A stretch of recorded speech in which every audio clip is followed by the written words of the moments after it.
Hello, my name is Mary Love Tagert, and I just want to say thanks to the Soybean Promotion Board for the opportunity to share this presentation with their growers. This presentation is about the potential water quality and quantity benefits of on-farm water storage systems. I would like to recognize my colleagues on this project, Dr. Joel Paz and Dr. Jonathan Pote in the Department of Ag and Bioengineering, and Dr. Charles Wax in the Department of Geosciences.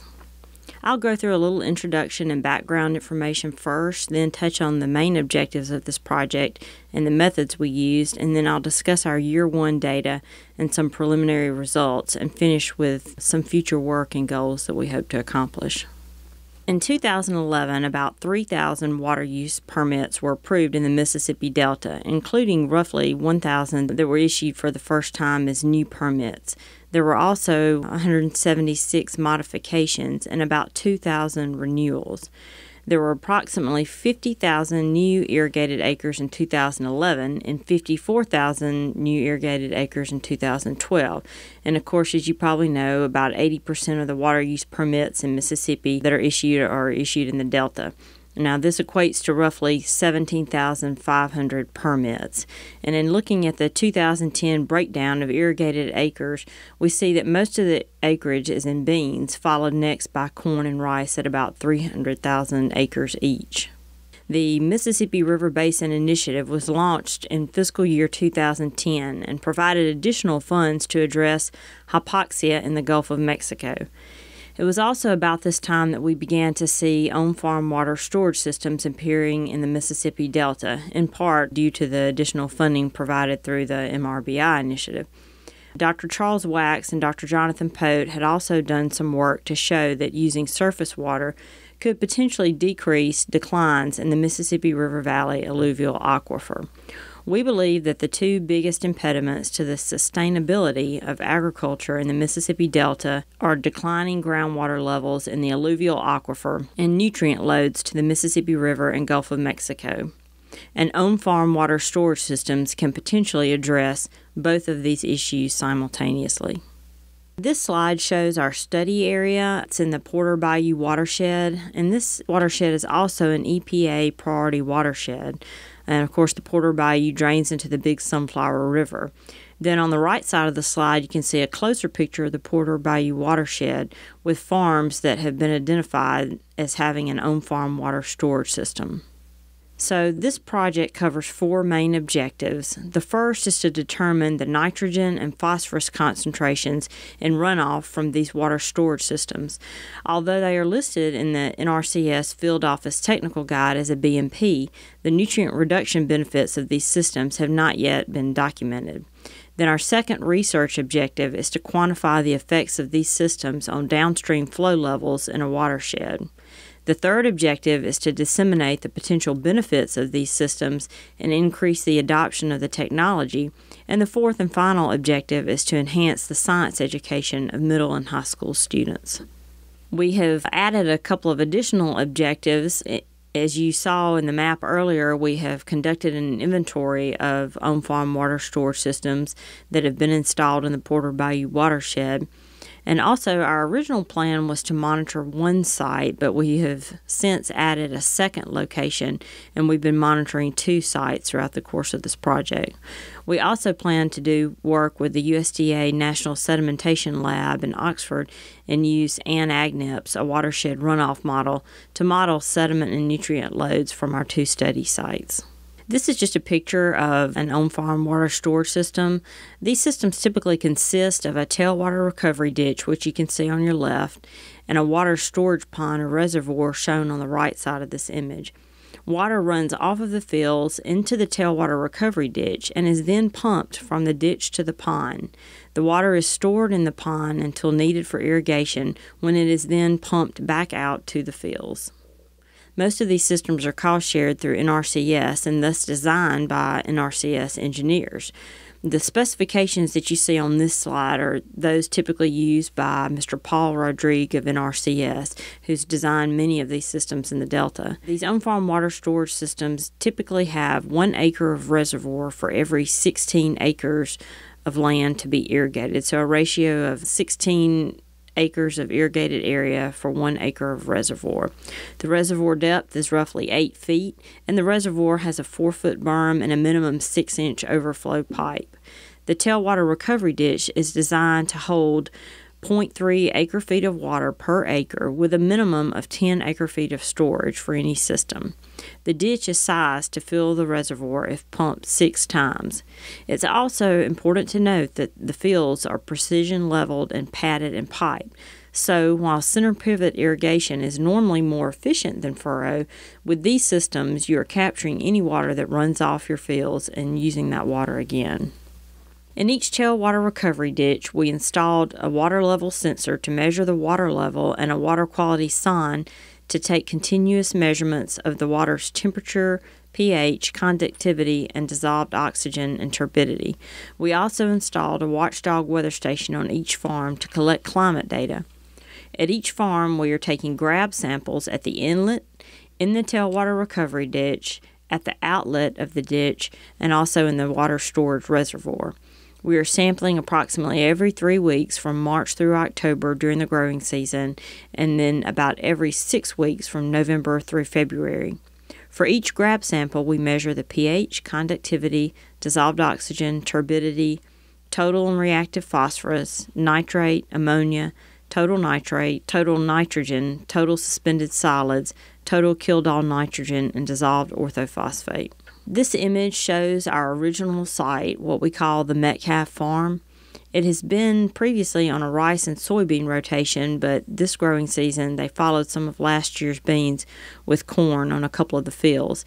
This site is located in the headwater area in the northern portion of the Porter Bayou watershed. This pond is about 11 acres, and there are 245 acres of padded fields, although only about 170 acres drain into the tailwater recovery ditch. And you can see the 2 fields in the southeast portion of the farm. Those do not drain into the ditch, but they are sometimes irrigated with water from this system. This is our second study site, and we called this site the Pitts Farm. It's farther south in the Porter Bayou watershed, and therefore it drains a larger area, and it has more flow through the site. It also has 2 inlets, as you can see in this image. This farm has been on a corn and soybean rotation and was previously under center pivot irrigation. It has a 10-acre pond and 200 acres of padded fields. The northeast field in the image contributes runoff to the tailwater recovery ditch, but it is not typically irrigated with surface water from this system. These next few slides are some of my favorite slides because I think they send such a strong message. This graph shows the monthly values for evapotranspiration, and that's shown in the red, and then rainfall in the blue. Not surprisingly, rainfall is greater than evapotranspiration during the winter months and early spring months, about 4 months of the year. For those other 8 months of the year, ET is greater than rainfall, and the total annual ET is greater than the total annual rainfall. 1,156 millimeters is about 45 inches. So this slide highlights that we are still getting the rain, just obviously not when we need it. This slide shows the environmental data from the Pitts site, and it shows again the precipitation and evapotranspiration, illustrating the same concept as that shown in the previous slide at the Metcalf site, except that here total annual rainfall is slightly higher than the total annual ET. Also, monthly rainfall exceeds evapotranspiration for 5 months of the year versus 4 months at Metcalf. Now I'll get into some of the results of our work to date. The next few slides will show some of the nutrient and total suspended solids results for each site. The graph on this slide shows nitrate levels and water samples collected at the Metcalf site, which range from less than 1 to almost 10 milligrams per liter. M1 in blue is the sample collected at the inlet. M2 in red is the sample collected in the center of the tailwater recovery ditch. M3 in the green line represents the sample collected at the outlet, and MP, or the black line, represents levels in the pond. The average nitrate level throughout the monitoring period in the Metcalf system was 1.31 milligrams per liter, which is well below the maximum contaminant load, or MCL, of 10 milligrams per liter set by the EPA. The higher nitrate levels on April 21st did not likely originate within Metcalf Farm because fertilizer was not applied until May and June. And also, we can see that nitrate is higher at the inlet than at any other sampling points, indicating the source may be upstream. Higher nitrate levels on June 1st probably did originate on farm because high levels are seen within the tailwater recovery ditch and also at the outlet and not at the inlet. Also, planting and fertilization took place during May through the second week of June, along with a heavy rain of about 54 millimeters over 2 days on May 30th and 31st. It is likely that the rainfall event combined with planting may have resulted in the runoff of nutrients from the field and contributing to an increase in nitrate in the tailwater recovery ditch in the outlet. The graph on this slide shows total nitrogen levels and grab samples collected again at Metcalf, which range from about 0 to 21 milligrams per liter. The average total nitrogen level in samples collected throughout the monitoring period was 3 milligrams per liter, and the majority of samples had levels measuring less than 5 milligrams per liter. Higher levels of total nitrogen were detected early season in April and June. As with nitrate, the higher levels in April probably originated upstream because fertilizer was not applied on the Metcalf site until May and June, and we see the highest levels at the inlet and outlet and not within the tailwater recovery ditch on the farm. Higher levels were also observed on June 1st in the tailwater recovery ditch and the outlet, or M3. This sampling date occurred during fertilization and planting and after a heavy rain, which probably combined to cause runoff of nutrients from the field and contributing to an increase of total nitrogen in the ditch and at the outlet. This graph shows total phosphorus levels collected at the Metcalf site. We see higher total phosphorus levels in the tailwater recovery ditch and at the outlet on the June 1st sampling date, which followed again a large storm event on May 30th and 31st. The water level in the ditch was also high on June 1st. This means that there was probably more water flowing downstream off of the farm because the ditch was full and could not hold the water on site. Higher total phosphorus levels at the outlet on August 24th probably resulted in mixing from an external source at the outlet, since all other sampling points were low on that date. Total phosphorus levels were higher in the tailwater recovery ditch only on the January 24th, March 7th, and April 9th sampling dates, indicating that the source was likely runoff from on-site fields. On these dates, we can see that the system did a great job of keeping the phosphorus on the farm. This is our final results slide for the Metcalf farm, and this graph shows total suspended solids concentrations and samples collected at the site, ranging from 0 to over 1,000 milligrams per liter. The average total suspended solids level throughout the monitoring period was 198 milligrams per liter. In general, though, most TSS levels were less than 400 milligrams per liter. Also, as with total phosphorus, high TSS levels were observed on June 1, 2012 and March 7, 2013. The June 1st levels probably originated within the farm because of planting combined with the heavy rainfall on May 30th and 31st. High TSS levels on March 7th appear to have originated from fields on the farm because increased concentrations were only detected in the tailwater recovery ditch and not at the other sampling points. So the spikes in TSS mostly mimic those of phosphorus, and it is not surprising to see higher levels of both in January, March, and April when the fields are largely bare and there's heavy rainfall during those months. Now I'll show the results for the Pitts Farm monitoring site. This graph shows nitrate levels of water samples collected at the Pitts Farm, ranging from less than 1 milligrams per liter to 24 milligrams per liter.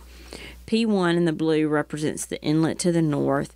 P2 in the red is the sampling point in the ditch. P3 in green is the sampling point at the outlet, and then P4 in purple is the second inlet, which is located on the northeast boundary of the farm. And PP, the black line, represents the sampling point in the pond. The average nitrate level throughout the monitoring period in the Pitts system was 1.6 milligrams per liter, which is well below the 10 milligrams per liter maximum contaminant level set by the EPA. In general, nitrate levels in most samples were less than 2 milligrams per liter. Elevated nitrate concentrations were observed on April 21st and May 10th, 2012.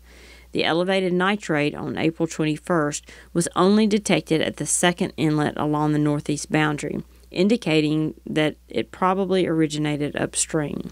The high nitrate levels on May the 10th likely originated on farm because nitrogen fertilizer was applied the second and fourth week of May, and 47 millimeters of rain fell 3 days prior to the sampling date. This combination, not surprisingly, resulted in the movement of nitrate from on-farm fields along with incoming nutrients from the inlets. This graph shows total nitrogen levels for samples collected on the Pitts farm, and they range from 0 to 30 milligrams per liter. The average total nitrogen level throughout the monitoring period was 3.15 milligrams per liter, and total nitrogen levels in most samples measured less than 5 milligrams per liter. As with nitrate, high levels of total nitrogen were detected in April and May of 2012. High levels observed in April probably originated outside of the farm, since spikes were only seen at the second inlet on the northeast boundary of the farm. Contrary to April, high total nitrogen levels on May 10th were observed within the system in the tailwater recovery ditch and probably originated on the farm because of fertilization and the heavy rainfall prior to the sampling event. The graph on this slide shows total phosphorus levels ranging from 0 to 1.39 milligrams per liter collected at the Pitts farm. The average total phosphorus level throughout the monitoring period was 0.36 milligrams per liter, which does exceed the EPA recommended level of 0.01 to 0.04 milligrams per liter. A majority of the high total phosphorus values were seen during the fall of 2012 and the spring of 2013. Total phosphorus levels of samples collected after harvest fluctuated, and this could probably be due to the remains of organic phosphorus-enriched plant tissue that was left in the system and surrounding surface water after harvest occurred. In general, total phosphorus levels in most samples measured less than 0.6 milligrams per liter. This graph shows more results from the Pitts farm, total suspended solids concentrations and samples ranging from 0.6 to 848 milligrams per liter. The average TSS level throughout the monitoring period in the Pitts system was about 150 milligrams per liter, and TSS concentrations in most samples measured less than 200 milligrams per liter, as you can see on the graph. Higher levels were observed during the spring and winter months when the soil is bare and loose and we experience heavy rainfall at the same time. This slide shows only the sampling dates where we had outflow, or rather where water was running out of the culvert at the bottom of the tailwater recovery ditch. We measured differences in nutrient levels detected in the tailwater recovery ditch and at the outlet. So percent increases are labeled in red and percent reductions are labeled in green, and no difference is shown in blue. The effectiveness of these on-farm water storage systems in reducing nutrients from discharging downstream varied with the magnitude of rainfall that fell on and upstream of the farm. It varied with the volume of water present within the tailwater recovery ditch at the beginning of the rainfall event, and the mixing of on-farm streams that flow and the mixing of off-farm streams that flow into the outflow of the systems. Large rainfall events that were too large for the systems to handle caused the system to fail to reduce the amount of nutrients discharged downstream. However, when the water level in the tailwater recovery ditch was low and able to retain a majority of the runoff from the fields, the system was able to reduce nutrient concentrations effectively. Holding the water on farm gives nutrients and sediments time to settle, and so that they aren't released downstream. This slide shows the water level in the tailwater recovery ditch at the Metcalf site. And I wanted to show this so that you could see that there had obviously been runoff into the ditch leading up to the June 1st sampling date, and the ditch appeared to be full on this date that we sampled. Consequently, the system did not perform well on this date in reducing nutrient concentrations at the outlet. Better results were seen on July the 13th, 2012, when water was running into the ditch, but it was not full. We see the same pattern here at the pit site with reduction efficiency. During heavy rainfall events and when the tailwater recovery ditch is not able to hold that water on site, the system doesn't perform very well in reducing nutrient concentrations. Smaller rainfall events and the ability of the tailwater recovery ditch and pond to hold water without immediately discharging downstream allows for much better reductions in nutrient concentrations at the outlet. So you can see here the boxes that are highlighted in green are times when we did have outflow from the ditch to the outlet, but the ditch was not full and it could hold that water on site. And you get very good results on those dates. The date surrounded in red or when there was heavy rainfall and the ditch was full. So this is the tailwater recovery ditch water level for the pit system, and you can see that the water level here is high on June 1st also.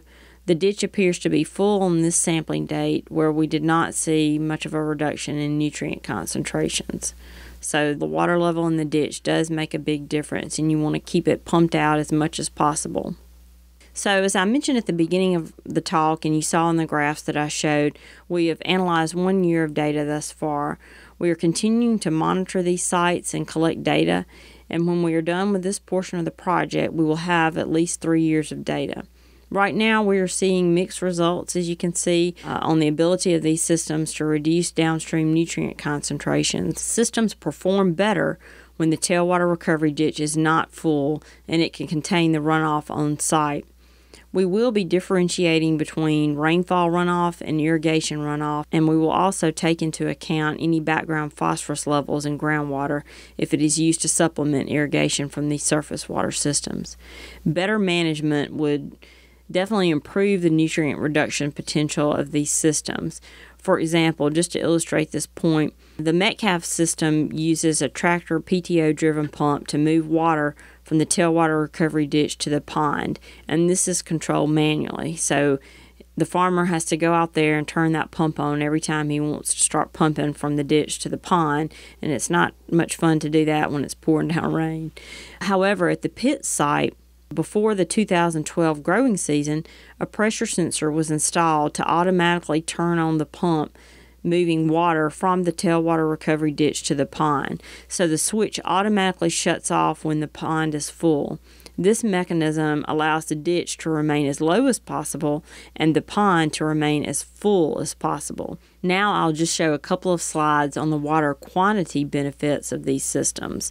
This slide shows the cumulative water use from the Metcalf pond. These systems have already shown great potential to provide surface water for supplemental irrigation needs. The blue line represents cumulative water use from Metcalf in 2012, and the green line shows cumulative water use this year. As you recall, we received a lot of rain in May and early June of this year, so irrigation was initiated a bit later, and less surface water was used this year at the Metcalf site. At the pit site, irrigation also began later in the season this year, but the cumulative water use from the pond was roughly the same last year and this year. And in talking with both of the farmers at these sites, they've both been very pleased with the system and how it's operated. And in fact, I believe at the Metcalf site for the 2012 growing season, he was able to irrigate almost entirely from his surface water system. So just to kind of sum up the water quantity benefits of these systems, in 2012, 130 acre-feet of water was used from the on-farm water storage systems to irrigate soybeans grown at Metcalf Farm, and 184 acre-feet of water from on-farm water storage systems were used to irrigate corn grown at the Pitts Farm. So this translates to 42 million and 60 million gallons of water, respectively, that was not withdrawn from the Mississippi River Valley alluvial aquifer. This year to date, the cumulative water used to irrigate soybeans and corn from water storage systems at Metcalf Farm has come to 52 acre-feet, and the cumulative water used for soybeans grown at Pitts Farm totals 174 acre-feet from surface water. So we are planning some upcoming field days and site tours to discuss the benefits of these systems and how their performance can be improved with better management. We also plan to use watershed modeling to better target the placement of these systems in a watershed. And as I mentioned earlier, we're working with USDA, ARS, SedLab, and Oxford to leverage our equipment and monitor more sites.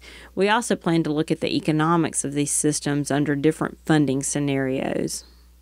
We are very grateful for the cooperation and assistance of our farmers, Mr. Boyer Britt and Mr. Walter Pitts. They've both been wonderful to work with. We also appreciate the help of our partners, which include Delta Farm, the Mississippi Department of Environmental Quality, the Mississippi Wildlife Federation, and the Yazoo Mississippi Delta Joint Water Management District. The partnership with USDA, NRCS, and the assistance of Mr. Trinity Long in Sunflower County and Mr. Paul Rodriguez have been invaluable to this project, and we are so very grateful for their help. We also want to thank our funding sources, which in this case is the USDA National Institute of Food and Agriculture under their National Integrated Water Quality Program, and of course we also want to acknowledge the support of MAPHIS.